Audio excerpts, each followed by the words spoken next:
സ്കൂളിൽ നീ പാപ്പിച്ചായൻ തരുന്ന നക്കാപ്പിച്ച ശമ്പളം കൊണ്ട് കൊറേ നേരായി ഒരു പാപ്പിച്ചായൻ. താൻ ആരുടെ പാപ്പിച്ചാനാടോ? എവിടുത്തെ പാപ്പിച്ചാനാടോ? വിവരവും വിദ്യാഭ്യാസം ഇല്ലാത്തൊരു പോങ്ങൻ. താൻ പറഞ്ഞല്ലോ 7ാം ക്ലാസ് വരെയുള്ള തന്നെയെ എനിക്കറിയത്തുള്ളൂന്ന്. എന്നാ 5ാം ക്ലാസ് കഴിഞ്ഞിട്ടുള്ള ഈ ആനി തനിക്കും അറിയത്തില്ല. നടു റോഡായി പോയി, അല്ലെങ്കിൽ കരണക്കുറ്റി അടിച്ച് ഞാൻ പോയിച്ചേനെ. താൻ ഏതാണ്ടൊക്കെ പ്രസ്ഥാനമെന്ന് പറഞ്ഞല്ലോ.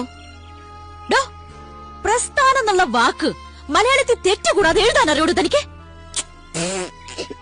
വെള്ള ജുബയിട്ടൊരു വൃത്തികെട്ട ഗ്ലാസും വെച്ച് ഉപ്പിന്റെ മോന്തയായിട്ട് വന്നിരിക്കുക.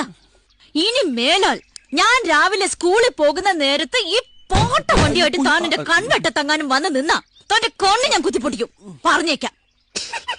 പിന്നെ ഈ നിമിഷം വരെ ഇലക്ഷന് നിൽക്കുന്നതിനെ പറ്റി ഞാൻ ചിന്തിച്ചിട്ടേ ഇല്ല. പക്ഷെ താൻ ഇപ്പൊ കാണിച്ച ഈ ഷോ ഉണ്ടല്ലോ, ആ ഒരൊറ്റ കാരണം കൊണ്ട് തനിക്കെതിരെ ഇലക്ഷന് നിൽക്കാൻ ഞാൻ തീരുമാനിച്ചു. താൻ ആണാണെങ്കിൽ എനിക്കെതിരെ മത്സരിക്കും, നമുക്ക് അപ്പ കാണാം.